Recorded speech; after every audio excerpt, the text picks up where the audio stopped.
أشهد أن لا إله إلا الله وحده لا شريك له وأشهد أن محمدا عبده ورسوله শ্রদ্ধেয় সুধী মণ্ডলী,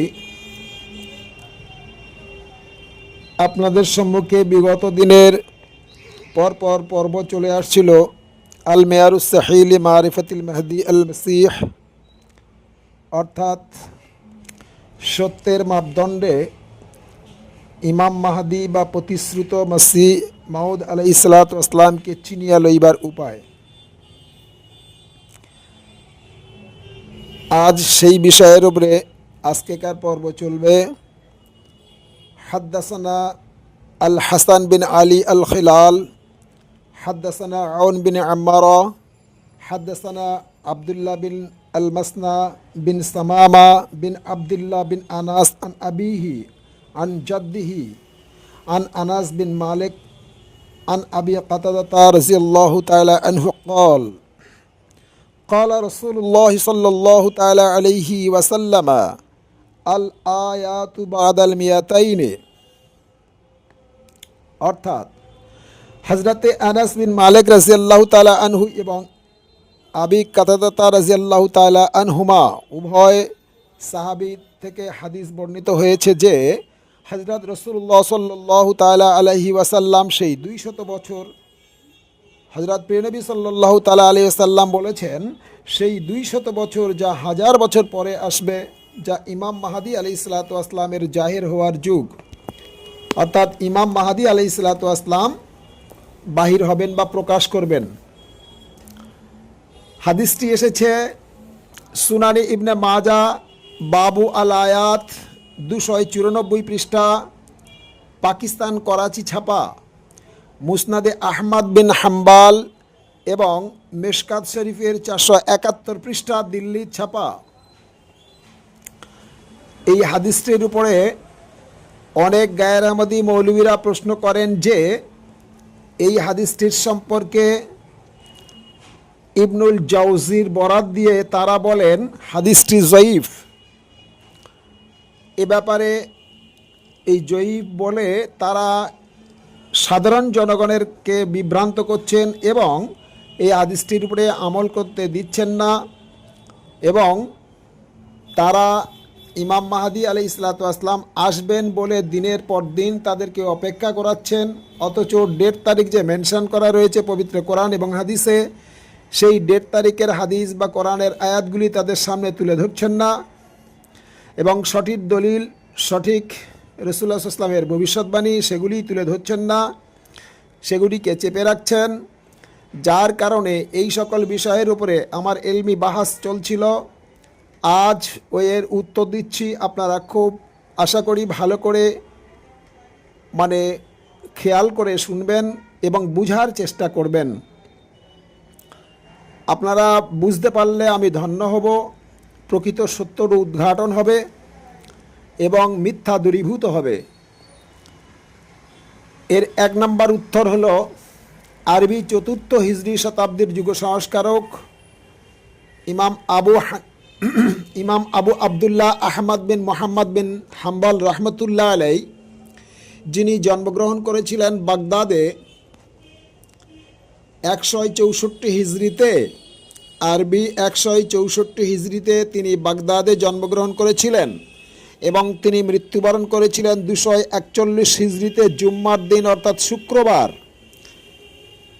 সেই বিখ্যাত মুহাদ্দিস বলেন, পবিত্র কোরআনের একদল মুফাসসিরে কোরআন ও একদল হাদিস বিশারদ, অর্থাৎ আয়েম্মায়ে মুহাদ্দিসিন এবং আয়েম্মায়ে মুফাসসিরিন এবং সাহাবাদের একটি জামাত হাদিসটিকে সহিহ সূত্রে বর্ণনা করেছেন।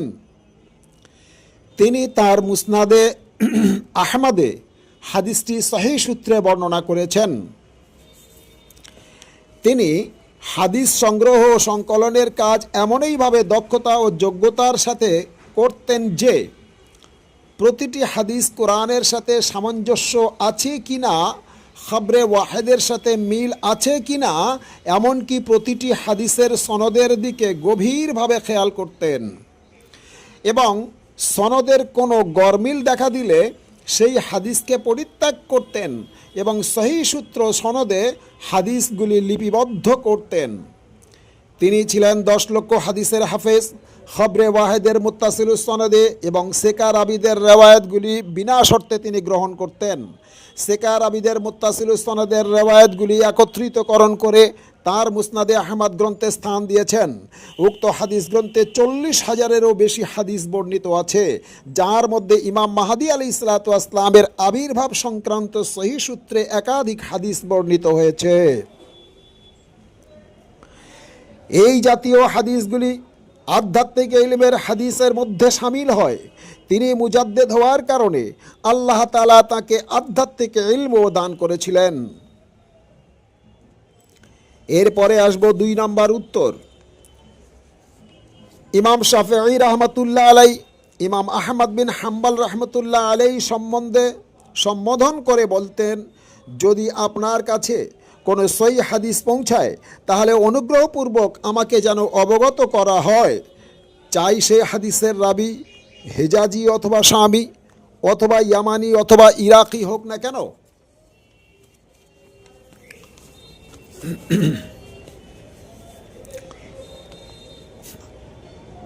হাদিসটি রেওয়ায়েতটি এসেছে, বিষয়টি বর্ণিত হয়েছে তারিখে ইবনে কাসির 10ম খণ্ড 327 পৃষ্ঠাতে বিষয়গুলি লেখা আছে।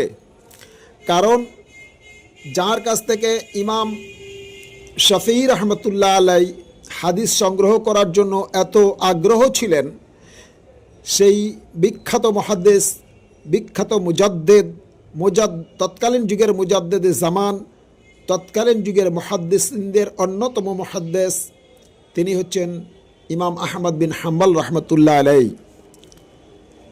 এরপর আমি 3 নম্বরে উত্তর দেব, ইমাম আহমদ বিন হাম্বল রহমতুল্লাহ আলাই তিনি কেমন প্রকৃতির, কত মুত্তাকি ছিলেন, তার সংক্ষিপ্ত তারিখ আপনাদের সামনে তুলে ধরব, কারণ যেহেতু তাঁর থেকে হাদিসটি বর্ণনা করে আপনাদেরকে শোনানো হচ্ছে।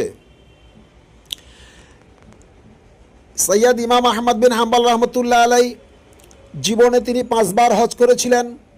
প্রথম হজ করেছিলেন আরবি 186 হিজরিতে, দ্বিতীয় হজ করেছিলেন আরবি 191 হিজরিতে, তৃতীয় হজ করেছিলেন আরবি 192 হিজরিতে, চতুর্থ হজ করেছিলেন আরবি 197 হিজরিতে এবং পঞ্চম হজ করেছিলেন আরবি 198 হিজরিতে।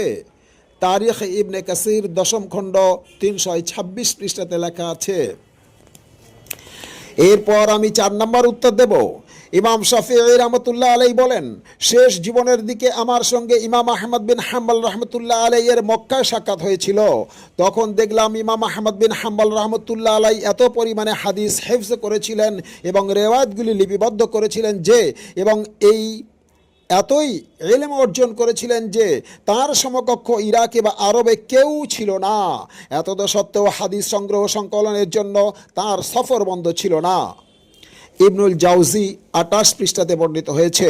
সুতরাং হযরত মির্জা গোলাম আহমদ কাদিয়ানী আলাইহিসসালাতু ওয়াসসালামের ইমাম মাহদী হওয়ার দাবির সপক্ষে উপস্থাপন করলাম দলিলগুলি।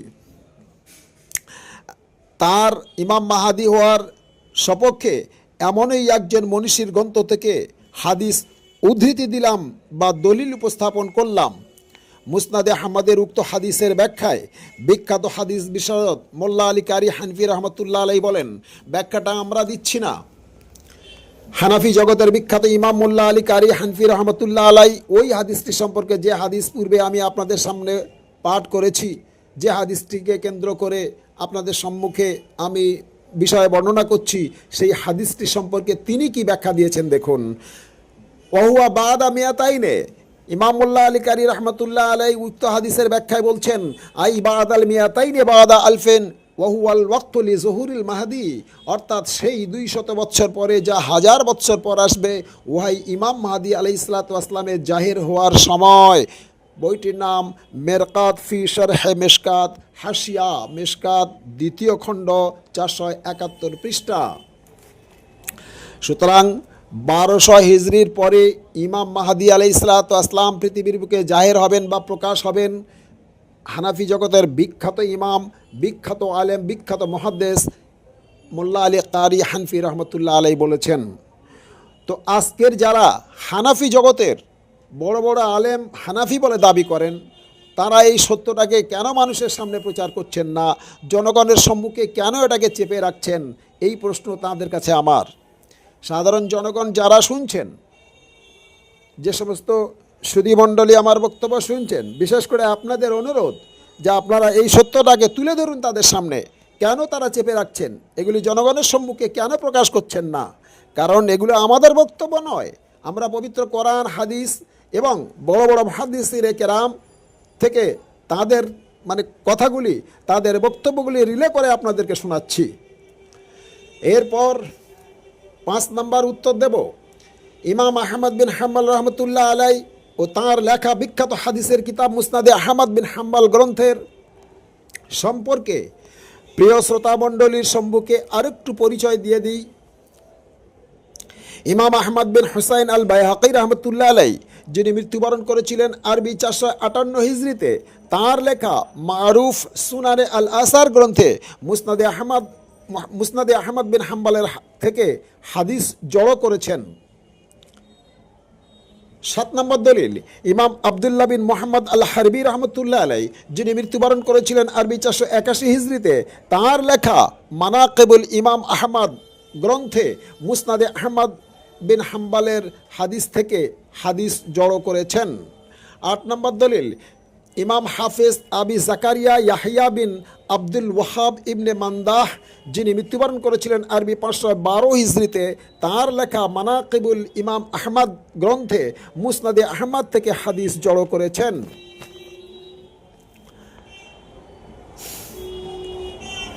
9 নম্বর দলিল, আল্লামা আব্দুর রহমান ইবনুল জাওজি, যিনি মৃত্যুবরণ করেছিলেন আরবি 569 হিজরিতে, যিনি মৃত্যুবরণ করেছিলেন আরবি 597 হিজরিতে, তাঁর লেখা মানাকিবুল ইমাম আহমদ গ্রন্থে মুসনাদে আহমদ থেকে হাদিস জড়ো করেছেন।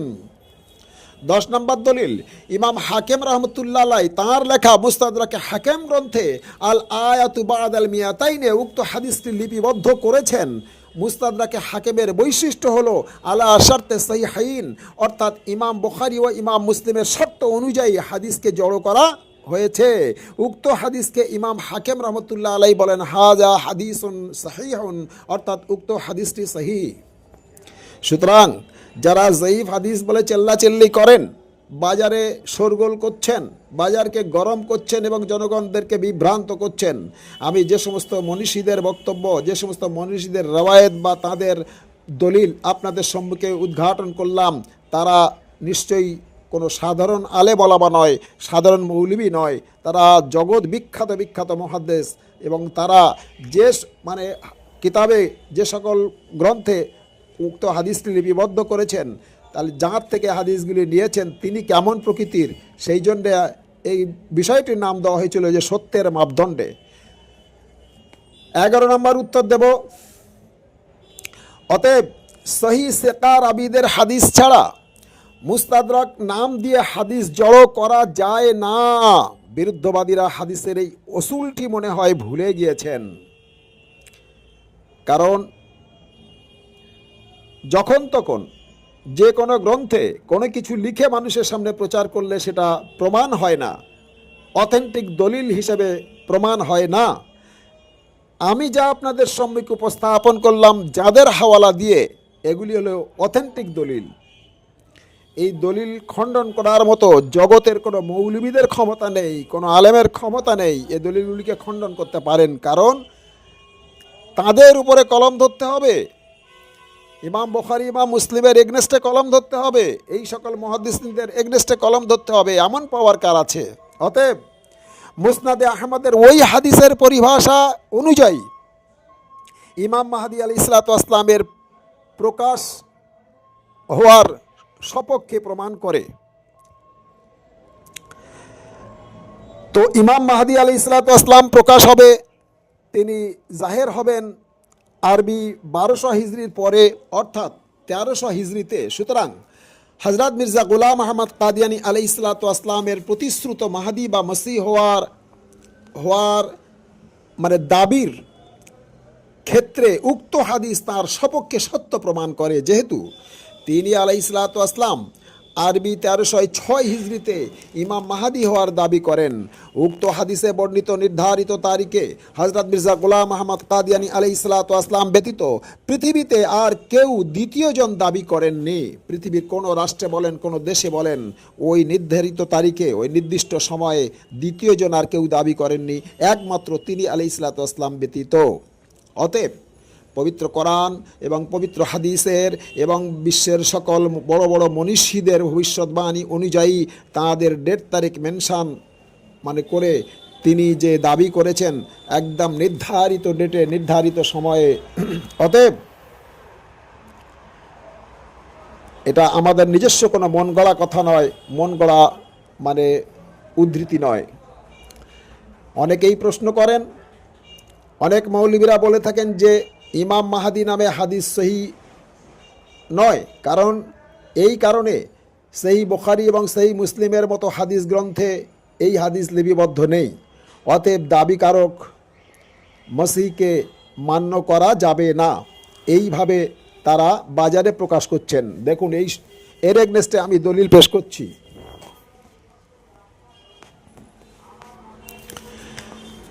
পবিত্র কোরআন ও হাদিসে স্বয়ং আল্লাহ তাআলা ও মহানবী হযরত মুহাম্মদ মুস্তাফা সাল্লাল্লাহু তাআলা আলাইহি ওয়াসাল্লাম কখন মাহাদি শব্দ উচ্চারণ করেছেন, কখনো আবার মসিহ শব্দ উচ্চারণ করেছেন। যেমন বুখারী ও মুসলিমের হাদিসে হযরত ইমাম মাহাদি আলাইহিসসালাতু ওয়াসসালামকে মসিহ শব্দ দ্বারা সম্বোধন করা হয়েছে, কিন্তু নির্বোধেরা সঠিক অর্থে উপলব্ধি না করতে পেরে বনী ইসরাইলদের নবী ঈসা মসিহার অর্থ করে যে ঈসা মসিহ আসবে, হাদিসে লেখা আছে বনী ইসরাইলদের নবী ঈসা নাসরি, নাউজুবিল্লাহ, তিনি স্বাভাবিক মারা গেছেন, তিনি আসবেন না, অথচ তার সম্পর্কে বলে থাকেন। আজ পর্যন্ত পৃথিবীর কোনো জ্ঞানী গুণী বনী ইসরাইলের নবী ঈসা মসিহকে সশরীরে জীবিত অবস্থায় চতুর্থ আকাশে তুলে নেওয়া হয়েছে তার কোনো প্রমাণ উপস্থাপন করতে পারেনি। পক্ষান্তরে ইমাম মাহাদি বা প্রতিশ্রুত মসিহ মাউদ হযরত মির্জা গোলাম আহমদ কাদিয়ানী আলাইহিসসালাতু ওয়াসসালাম পবিত্র কোরআনের 30টি আয়াত ও অসংখ্য হাদিস ও ইতিহাস এবং অন্যান্য গ্রন্থ থেকে অথেন্টিক দলিল দ্বারা হযরত মসিহ নাসরির মৃত্যুর প্রমাণ করেছেন। সুতরাং সহিহ হাদিসগুলিতে যে মসিহুল্লাহর আবির্ভাবের ভবিষ্যৎবাণী রয়েছে তিনি হলেন আখিরি জামানার আগমনকারী ইমাম মাহাদি বা প্রতিশ্রুত মসিহ। এ বিষয়ে জামাতে আহমদিয়া অসংখ্য দলিল বিশ্বের দরবারে উপস্থাপন করেছেন বা এখনও করে আসছেন। আমি সেই সকল দলিলের দুই একটি অংশ কেবল আপনাদের সম্মুখে তুলে ধরছি।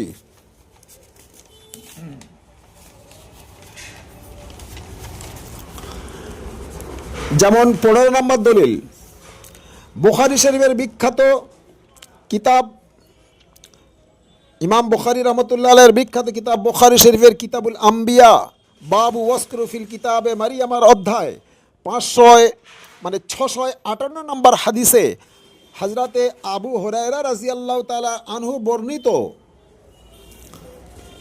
সেই হাদিসে বর্ণনা করা হয়েছে যে قال ولقيت عيسى فنعطاه النبي صلى الله تعالى عليه وسلم فقال ربعة أحمر كأنما خرج من ديماس يعني الحمام।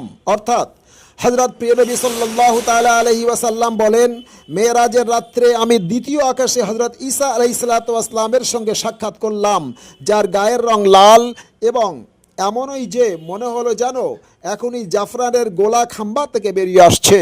উক্ত হাদিসে বনী ইসরাইল নবী ঈসা নাসরির হুলিয়া বর্ণনা করা হয়েছে, সেখানে আগমনকারী ঈসা নবীর হুলিয়া বর্ণনা করা হয়নি।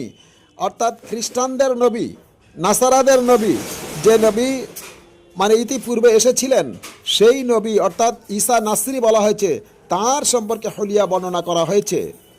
16 নম্বর দলিল, উক্ত বুখারী শরীফের হাদিসে হযরতে ইবনে ওমর রাদিয়াল্লাহু তাআলা আনহু থেকে বর্ণিত 59 নম্বর হাদিসে আছে, হযরত প্রিয় নবী সাল্লাল্লাহু তাআলা আলাইহি ওয়াসাল্লাম বলেন, রাআইতু ঈসা ওয়া মূসা ওয়া ইব্রাহিমা ফাআম্মা ঈসা ফাআহমারুন জা'দুন আরিজু সদর। অর্থাৎ মেরাজের রাত্রে আমি ঈসা, মূসা ওয়া ইব্রাহিমের সাথে সাক্ষাৎ করলাম।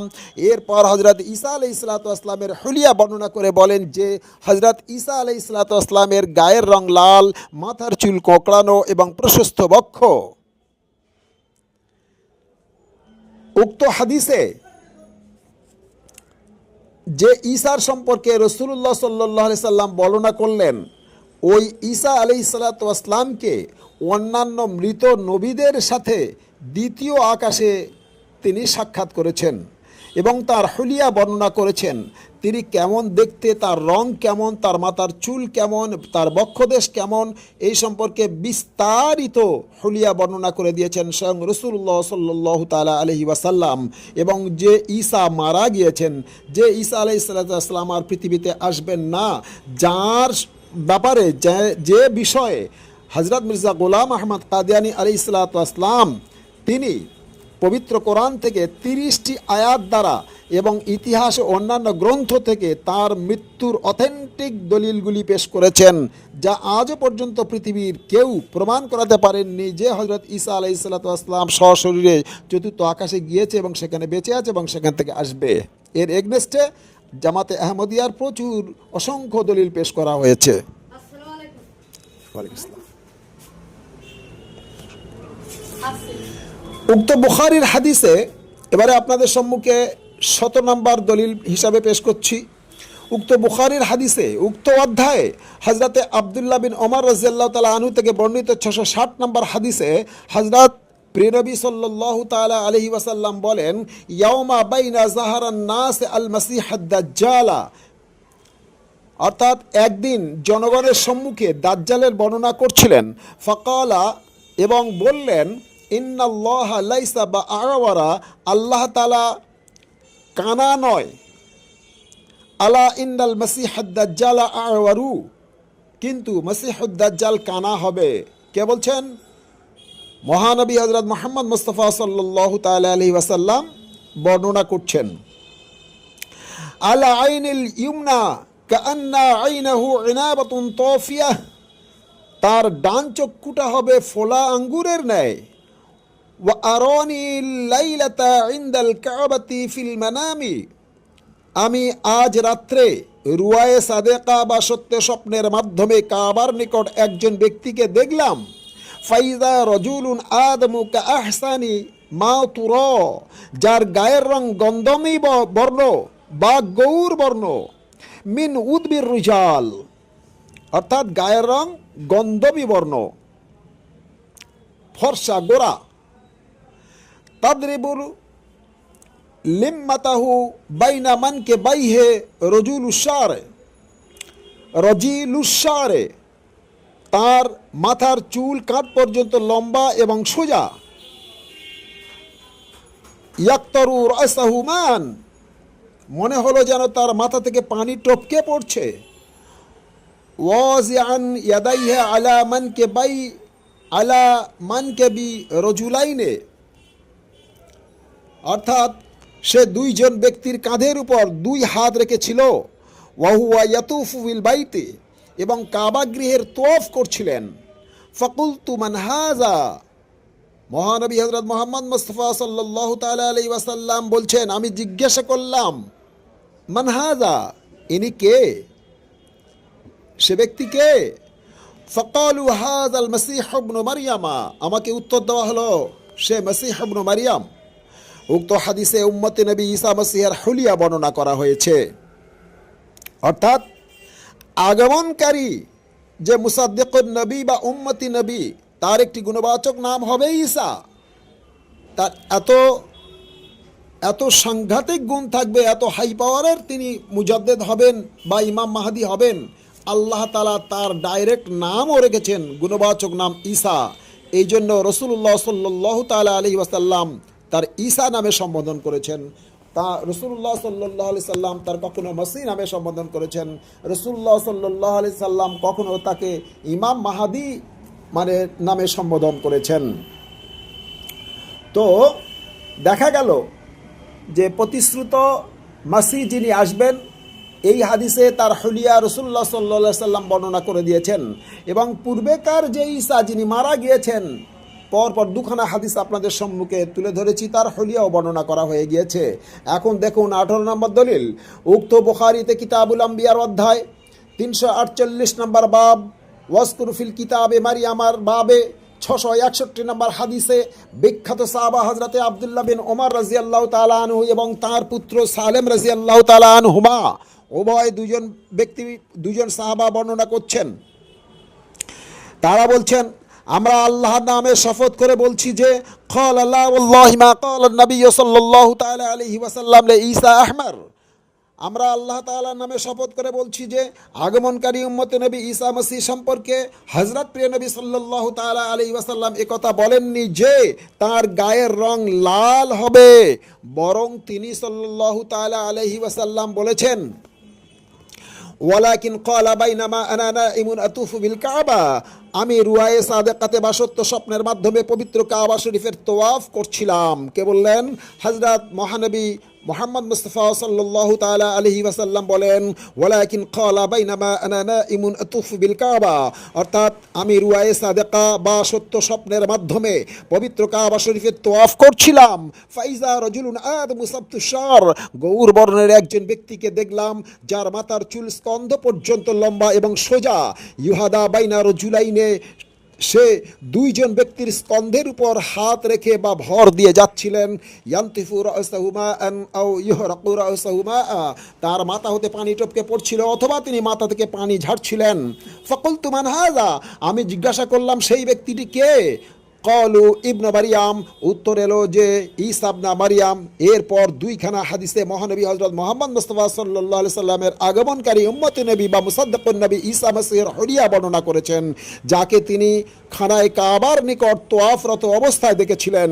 এবং পূর্বের বর্ণিত পরপর দুইটি হাদিস বনী ইসরাইল নবী ঈসা নাসরির হুলিয়া বর্ণনা করেছেন, যাকে তিনি সাল্লাল্লাহু তাআলা আলাইহি ওয়াসাল্লাম অন্যান্য মৃত নবীদের সাথে মেরাজে যাত্রাপথে দ্বিতীয় আসমানে সাক্ষাৎ করেছিলেন। মিথ্যাবাদীদের প্রচারকৃত চতুর্থ আসমানে নয়। উক্ত বুখারী শরীফের যে পরপর কয়েকটি হাদিস আপনাদের সম্মুখে প্রিয় পাঠকের সম্মুখে বর্ণনা করলাম, আশা করি আপনারা স্বাধীন ব্রেনে, স্বাধীন মস্তিষ্কে, স্বাধীন মনোবল নিয়ে আপনারা এগুলি যাচাই বাছাই করবেন এবং স্বাধীনভাবে, মানে স্বাধীন দৃষ্টিতে দেখবেন এবং বিচার করার চেষ্টা করবেন। দুইজন ঈসার বর্ণনা হয়েছে। এতদিন ধরে বিশ্বের সমস্ত মৌলবীরা আপনাদের সামনে আপনাদেরকে ধোকায় রেখেছিল এবং একজন ঈসার কথা বলে আসছিল, যে ঈসা মারা গিয়েছে তার কথা কেবল বলে আসছিল। অথচ রাসূলুল্লাহ সাল্লাল্লাহু আলাইহি সাল্লাম দুইজন ঈসার বর্ণনা দিয়েছেন। একজন ঈসা মারা গিয়েছে, তার গায়ের রং লাল, আরেকজন ঈসা আসবে তার গায়ের রং গৌরবর্ণ ফর্সা। একজন ঈসা মারা গিয়েছে যে ঈসা নাসরি, যার মাথার চুল কোঁকড়ানো, আর যে ঈসা আসবে অর্থাৎ মানে মুহাম্মদী ঈসা, তার মাথার চুল লম্বা এবং কাঁধ পর্যন্ত সোজা। তো যাই হোক,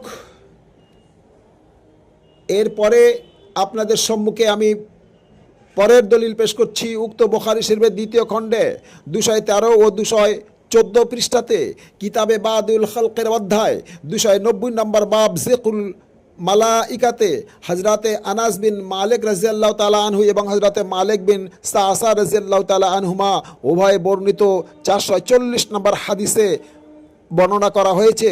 ফাআতাইনা সামা আসানিয়া, অর্থাৎ হযরত জিবরাইল আমিন আলাইহিস সালাতু ওয়াস সালামের সাথে যখন দ্বিতীয় আসমানে পৌঁছলেন এবং হযরত জিবরাইল আমিন আলাইহিস সালাতু ওয়াস সালাম দ্বিতীয় আসমানের মধ্যে প্রবেশের অনুমতি চাইলেন। কিলা মান হাযা, উপর থেকে আওয়াজ এলো, ভিতর থেকে আওয়াজ এলো, কে? ক্বালা জিবরাইল, হযরত জিবরাইল আমিন আলাইহিস সালাতু ওয়াস সালাম বললেন, আমি জিবরাইল বলছি। কিলা মান মাকা, আবার আওয়াজ এলো, সঙ্গে কে আছেন?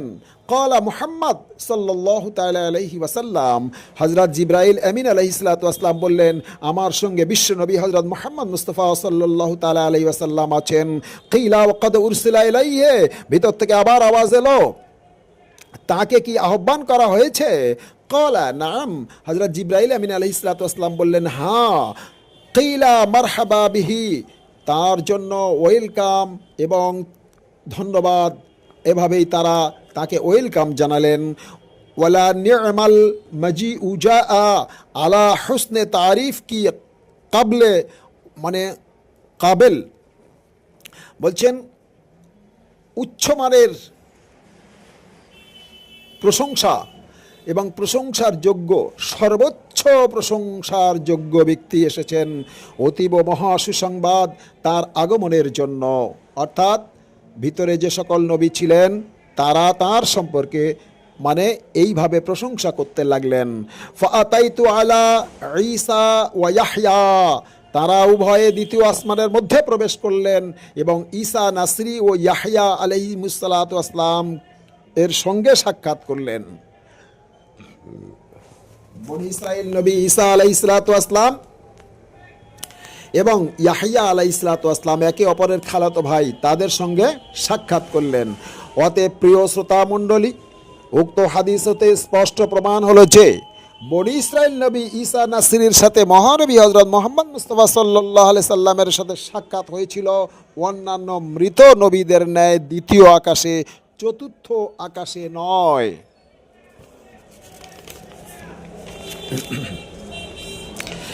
এরপর 19 নম্বর দলিল আপনাদের সম্মুখে উপস্থাপন করছি।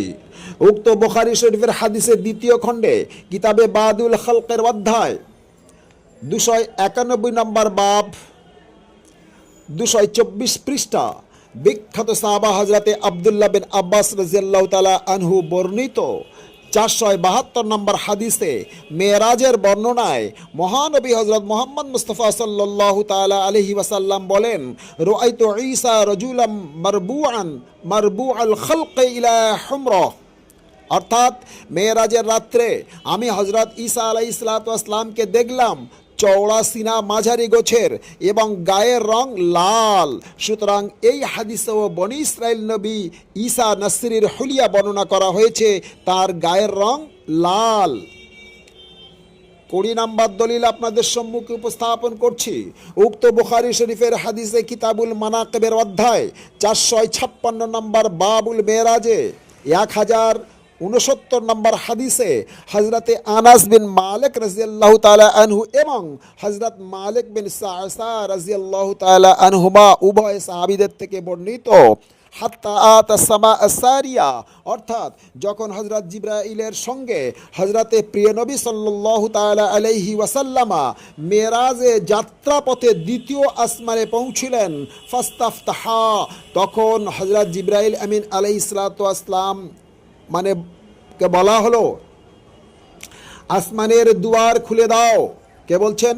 হযরতে জিবরাইল আমিন আলাইহিস সালাতু ওয়াসসালাম বললেন যে আসমানের দুয়ার খুলে দাও। ভিতর থেকে আওয়াজ এলো, কিলা মান হাযা, আপনি কে বলছেন? কালা জিবরাইল, হযরতে জিবরাইল আমিন আলাইহিস সালাতু ওয়াসসালাম বললেন, আমি জিবরাইল। তিনি বললেন, আমি জিবরাইল। আবার ভিতর থেকে আওয়াজ এলো, কিলা ওয়া মান মাআকা, আপনার সঙ্গে কে আছেন? কালা মুহাম্মদ সাল্লাল্লাহু তাআলা আলাইহি ওয়াসাল্লাম। হযরত জিবরাইল আমিন আলাইহিস সালাতু ওয়াসসালাম বললেন, আমার সঙ্গে মহানবী হযরত মুহাম্মদ মুস্তাফা সাল্লাল্লাহু তাআলা আলাইহি ওয়াসাল্লাম। কিলা ওয়া ক্বাদ উরসিলা ইলাইহি, আবার ভিতর থেকে আওয়াজ এলো, তাকে কি আগমনের প্রত্যাদেশ হয়েছে? কালা নাআম, হযরত জিবরাইল আমিন আলাইহিস সালাতু ওয়াসসালাম বললেন, হ্যাঁ।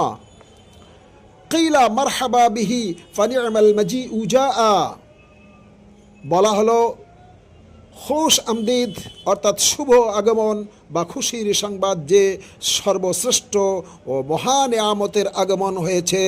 ফাফাতাহা, অতঃপর দরজা খুলে দেওয়া হলো, দ্বিতীয় আসমানের দুয়ার খুলে দেওয়া হলো। ফালাম্মা খালাস্তু ইজা ইয়াহইয়া ওয়া ঈসা, অতঃপর সেখানে বনি ইসরাইল নবী ঈসা মাসিহ ও ইয়াহইয়া আলাইহিস সালাতু ওয়াসসালামদের সাথে সাক্ষাৎ হলো। অর্থাৎ প্রিয় নবী হযরত মুহাম্মদ মুস্তাফা সাল্লাল্লাহু তাআলা আলাইহি ওয়াসাল্লাম বনি ইসরাইলদের নবী ঈসা আলাইহিস সালাতু ওয়াসসালামের সঙ্গে হাতে হাতে মোসাফা করলেন, কলাকুলি করলেন, সেখানে সাক্ষাৎ হলো। অতএব তাকে কোথায় দেখেছিলেন? অন্যান্য মৃত নবীদের সাথে দ্বিতীয় আকাশে মহানবী হযরত মুহাম্মদ মুস্তাফা সাল্লাল্লাহু আলাইহি সাল্লামের সাথে দেখা হয়েছিল। সুতরাং মিথ্যাবাদীরা বলে হযরত ঈসা আলাইহিস সালাতু ওয়াসসালাম চতুর্থ আকাশে আছে। কত বড় মিথ্যা এবং ধোঁকাবাজ তারা! অতএব মহানবী হযরত মুহাম্মদ মুস্তাফা সাল্লাল্লাহু তাআলা আলাইহি ওয়াসাল্লাম দুইজন ঈসা নবীর উল্লেখ করেছেন। তন্মধ্যে বনি ইসরাইল নবী হযরত ঈসা নাসরি আলাইহিস সালাতু ওয়াসসালাম মহানবী হযরত মুহাম্মদ মুস্তাফা সাল্লাল্লাহু আলাইহি সাল্লামের পৃথিবীর বুকে আগমনের 570 বছর পূর্বে অন্যান্য সকল নবীদের ন্যায় স্বাভাবিক মারা গিয়েছেন, যার পবিত্র রূহ বা আত্মা দ্বিতীয় আসমানে অবস্থান করছেন। আখিরি জামানায় বা নির্ধারিত মেয়াদকালে যে ঈসা নবীর আগমনের ভবিষ্যৎবাণী মহানবী হযরত মুহাম্মদ মুস্তাফা সাল্লাল্লাহু তাআলা আলাইহি ওয়াসাল্লাম করেছিলেন, তিনি হলেন হযরত ইমাম মাহদী আলাইহিস সালাতু ওয়াসসালাম।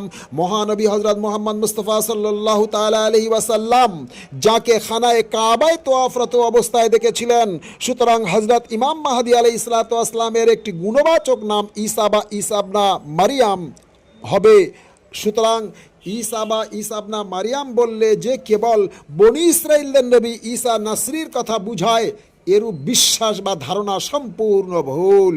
আর এই ভুলে বা ধোকায় পড়েছে ইমাম মাহদী বিরোধী সমস্ত উলামা সম্প্রদায়, যার ফলে তারা সাধারণ জনগণের সম্মুখে সম্পূর্ণ ভুল কনসেপ্ট প্রচার করছেন এবং সম্পূর্ণভাবে তারা সাধারণ জনগণদের বিভ্রান্তির মধ্যে রেখেছেন।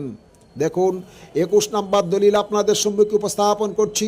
ঈসা বা ঈসা ইবনে মারইয়ামা বললে যদি কেবল বনি ইসরাইল নবী ঈসা নাসরিকে বুঝায়, তাহলে দেখুন পবিত্র কোরআন ও হাদিসের কত বড় সর্বনাশ হচ্ছে বা কত বড় সর্বনাশ আপনারা করছেন।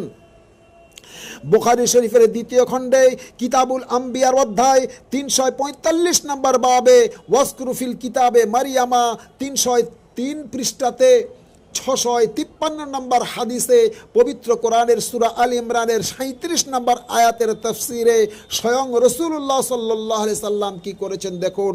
হাদিসটি হযরতে আবু হুরায়রা রাদিয়াল্লাহু তাআলা আনহু থেকে বর্ণিত হয়েছে। সামি'তু রাসূলুল্লাহ সাল্লাল্লাহু তাআলা আলাইহি ওয়াসাল্লামা ইয়াকুলু মা মিন বানি আদামা মাউলুদিন ইল্লা ইয়ামাসসুহুশ শাইতানু হিনা ইউলাদু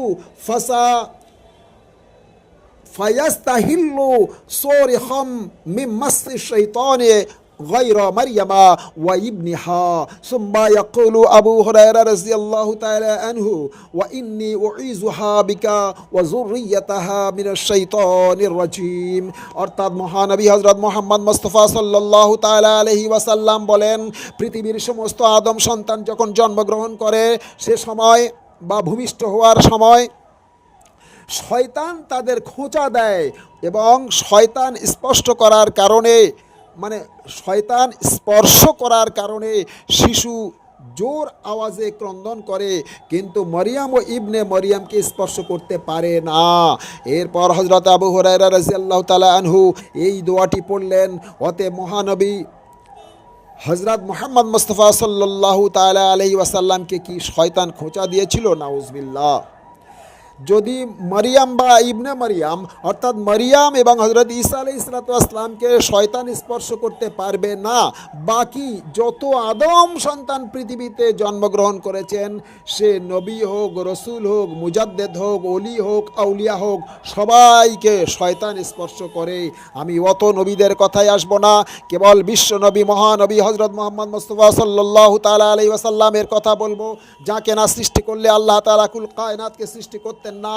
এই মৌলবীদের বক্তব্য অনুযায়ী মহানবী হযরত মুহাম্মদ মুস্তাফা সাল্লাল্লাহু আলাইহি সাল্লামকে শয়তান খোঁচা দিয়েছিল বা স্পর্শ করেছিল, নাউজুবিল্লাহ, এই ধারণা এদের মধ্যে।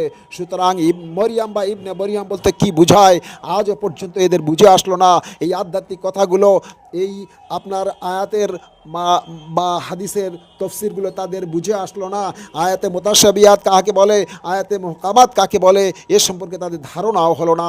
সুতরাং ঈসা বা ঈসা ইবনে মারইয়ামা বললে যে বনি ইসরাইল নবী ঈসা হতে হবে, এমনটি নয়। আসল কথা এই যে মরিয়ামকে আল্লাহ তাআলা পৃথিবীর সকল পবিত্র রমণীদের মধ্যে বিশেষত্ব করেছেন এবং তার পুত্র ঈসাকেও, ঈসা এবং মরিয়ামের যে গুণ, সেই গুণ সম্পূর্ণরূপে যার মধ্যে থাকবে সেই ব্যক্তিকে ঈসা বা মারিয়াম বলা হয়। কোনো মহিলা যদি মরিয়ামের গুণের ন্যায় গুণান্বিত হয়, মুত্তাকি হয়, তাকে মরিয়াম সম্বোধন করা হয়। আর কোনো পুরুষ বা কোনো মুত্তাকি, কোনো মোমেন বান্দাবান্দি যদি আপনার মুত্তাকি হয় বা মুজাদ্দেদ হয় বা নবী রসুলের দরজায় যায়, তো তাকে মানে ইবনে মারিয়াম বলা হবে, এই কথাটি আল্লাহ এবং স্বয়ং রসুল্লাহ সাল্লাল্লাহু তাআলা আলাইহি ওয়াসাল্লাম বুঝাতে চেয়েছেন। আশা করি আপনারা বুঝতে পেরেছেন। আল্লাহ তাআলা আমাদের প্রত্যেকের বুঝার তৌফিক দান করুক, আমিন। ওয়া আখিরি দাওয়ানা আনিল হামদুলিল্লাহি রাব্বিল আলামিন।